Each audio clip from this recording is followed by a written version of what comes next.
Muy buenas noches, bienvenidos a la pantalla de Canal 10. Estamos en una nueva entrega de 40D Argentina en Democracia. Seguimos recuperando hechos del archivo de Canal 10, pero también muy importantes como episodios de estos años de democracia que estamos viviendo.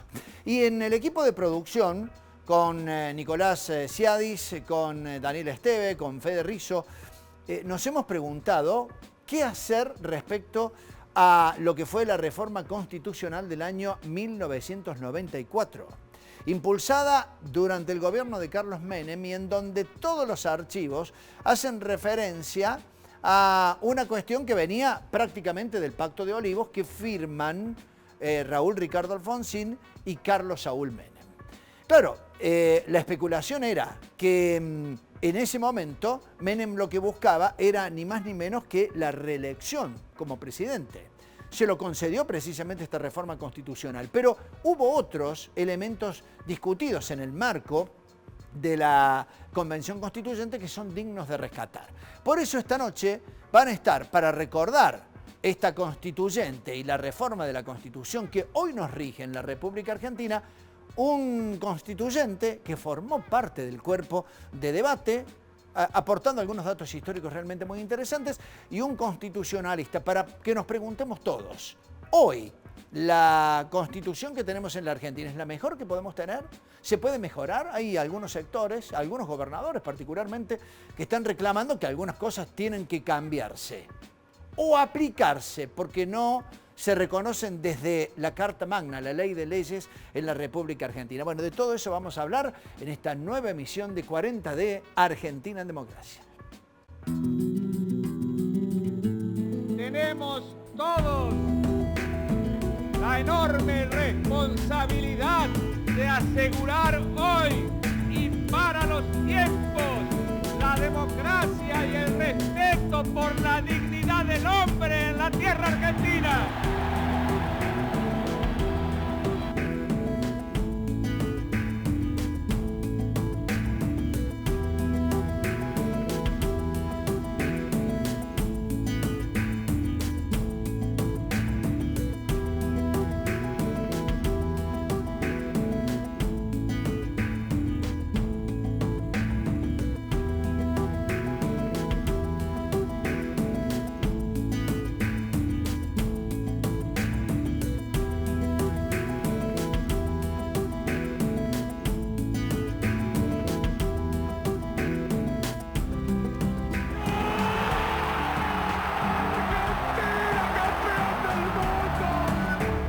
Vamos a presentar a los protagonistas de esta noche, los invitados que nos van a contar desde adentro cómo fue la constituyente, que persiguió a la hora de la reforma de la Constitución, y un constitucionalista que nos va a hablar acerca de la Constitución que tenemos, que se logró y si se aplica o no se aplica en la actualidad.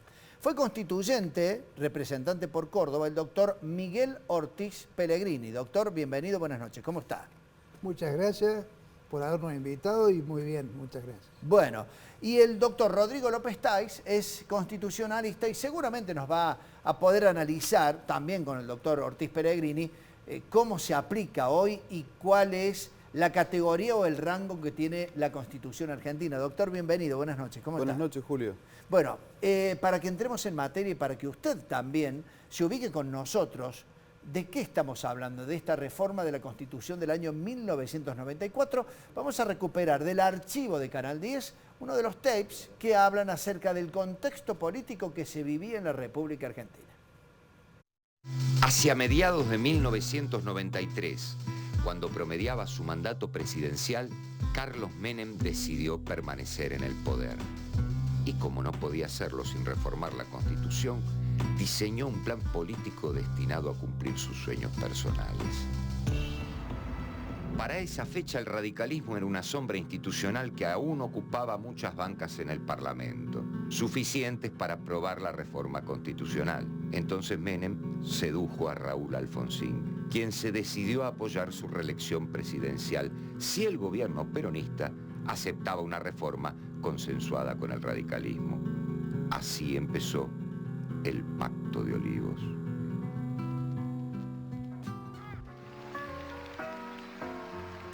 El informe decía, Carlos Menem, con cierta viveza política, sedujo a Raúl Alfonsín para la reforma de la Constitución. Ahora, comparando la Constitución que teníamos antes a esta de 1994, ¿hacía falta una reforma de la Constitución? Comienzo con el doctor Miguel Ortiz Pellegrini. Oh, por supuesto que hacía falta.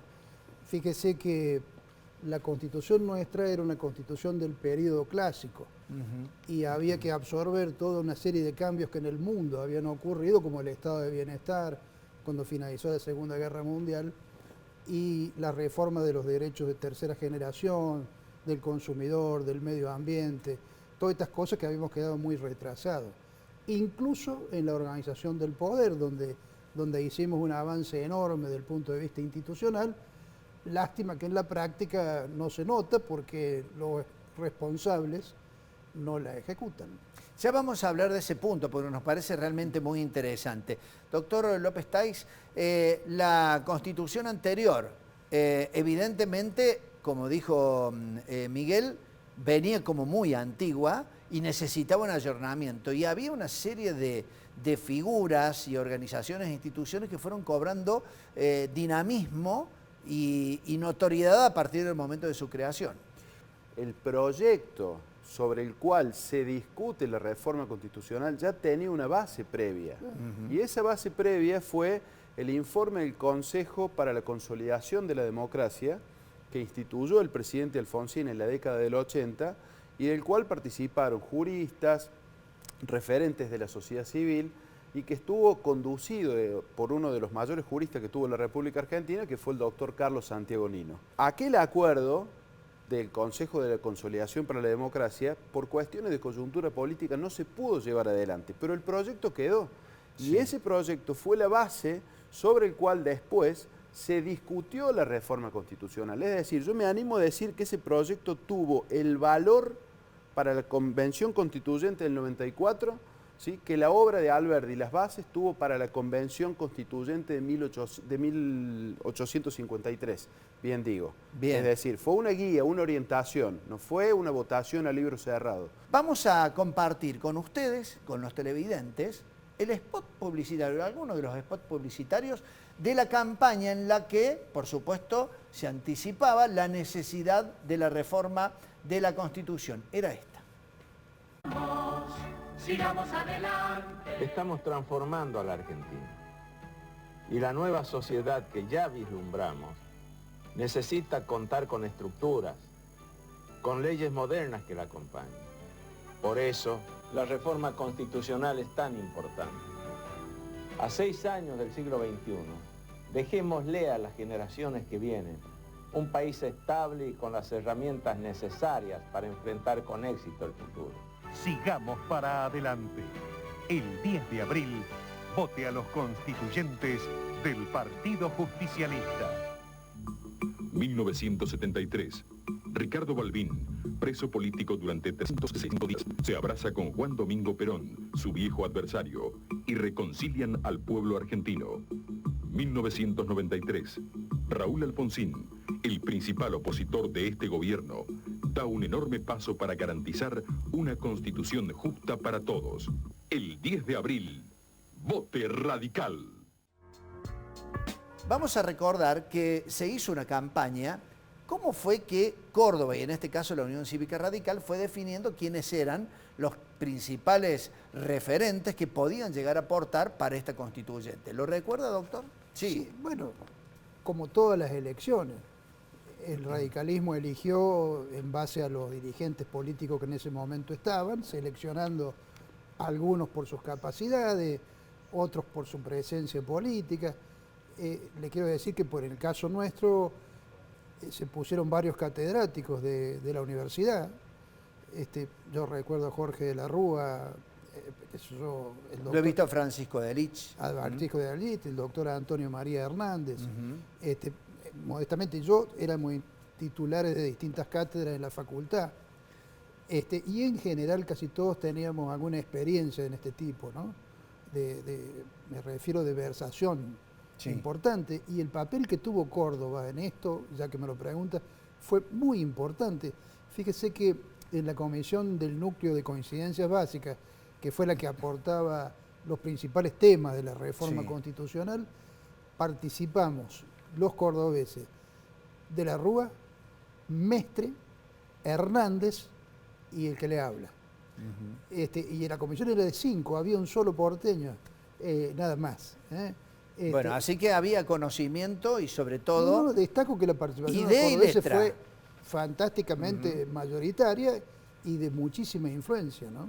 Bien, doctor, y... Incluso, Sí. perdón, si me permite, las demás fuerzas políticas también hicieron un aporte sustantivo, y en esto me parece que no podemos dejar pasar por alto que uno de los constituyentes electos por el Partido Justicialista fue el doctor Juan Carlos Maqueda. Que hoy está en la Corte actual Suprema de ministro de la Justicia. Corte, de los que recuerdo, lógicamente por una cuestión de edad no lo tengo tan presente, pero fue una convención constituyente que además congregó a lo más granado de la política argentina. Ahora, en esto, y antes de ir a la pausa, vamos a repasar la apertura que hizo el propio Carlos Menem de esta constituyente reunida en la ciudad de Paraná, en la provincia de Entre Ríos.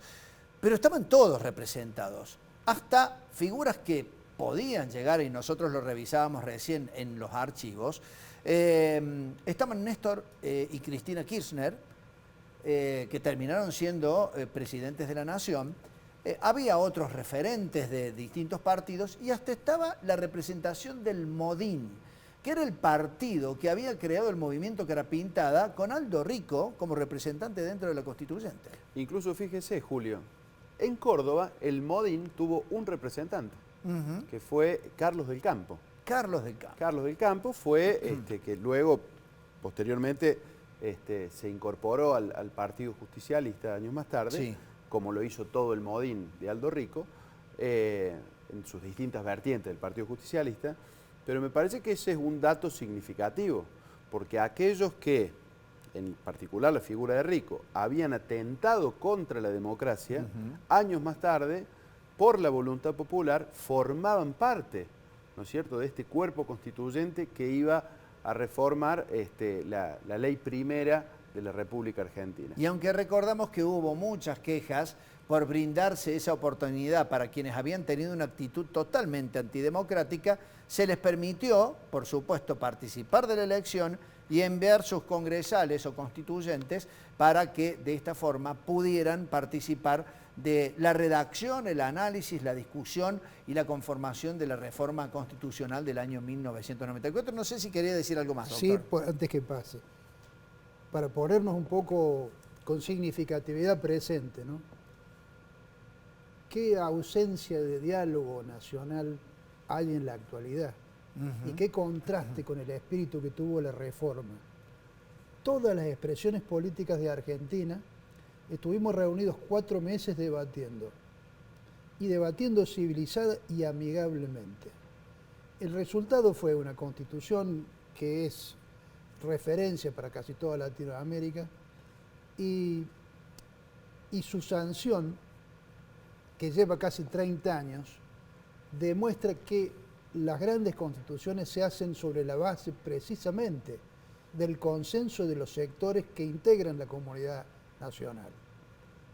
Bueno, lamento decir que triste ver el presente donde esa coincidencia se muestra agrietada. Tan agrietada que tal vez sea nada más ni nada menos que el fundamento por el que hoy por hoy vemos que hay cierta apatía en el electorado argentino y que ya está preocupando a buena parte de la clase política por la falta o la ausencia de muchos electores que no tienen ganas de ir a votar, o al menos que no demuestran demasiado interés por ver quién puede llegar a conducirlo, ya sea a nivel presidencial, en la provincia, en la municipalidad. Hay una apatía en la gente. Pero eso también, Julio, permítame decir, es una expresión política. La apatía, el rechazo a los partidos políticos tradicionales también es una expresión política. El voto en blanco también es una expresión política. Es un mensaje claro. Por supuesto, considerar que aquel que vota en blanco ha votado equivocado simplemente porque está enojado es subestimar al elector. En las últimas elecciones, si usted hace un análisis desagregado, fino, las fuerzas mayoritarias sacaron para el tramo gobernador y vice 750.000 votos aproximadamente, ¿sí? Más o menos, con una diferencia porcentual de 3 puntos entre el primero y el segundo. Pero el tercer lugar, Julio, lo ocupó el voto en blanco, con 102.000 votos. En el tramo legisladores provinciales por distrito único, las fuerzas políticas que han empatado en cantidad de legisladores, ¿no es cierto? Sí. Sacaron aproximadamente también 700.000, 600.000 votos cada una. El voto en blanco ascendió a más de 300.000, lo mismo que en el Tribunal de Cuentas.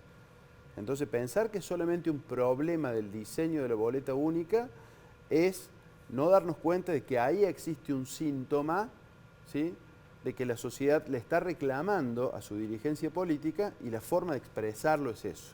El voto en blanco suele ser como la fiebre, ¿no es cierto? Lo que hace es poner en evidencia que existe una infección. Bajar la fiebre no combate la infección. Lo único que hace es atacar la consecuencia.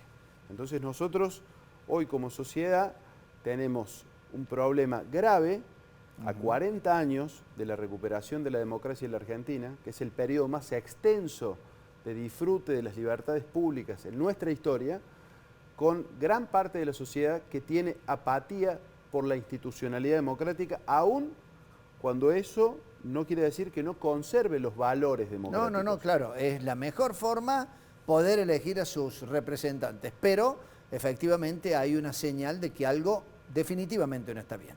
Vamos a ir a la primera pausa. Quiero compartir con ustedes un video en donde recordamos la apertura de la Convención Constituyente en Paraná, para que después ya en el segundo bloque entremos en materia de cómo se discutió los principales cambios que proponían en esta reforma. Vamos a la pausa con este tema.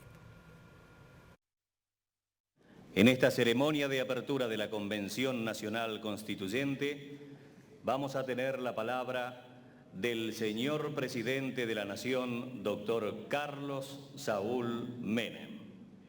Señores constituyentes, ustedes han sido elegidos por el pueblo argentino para reformar y actualizar la ley de leyes, para desarrollar el contenido de la reforma. Han sido elegidos para pensar el futuro, para pensar la Argentina del siglo XXI. Solo me resta pedir como Urquiza que la luz del cielo y el amor a la patria los iluminen. Que Dios los bendiga. Muchísimas gracias.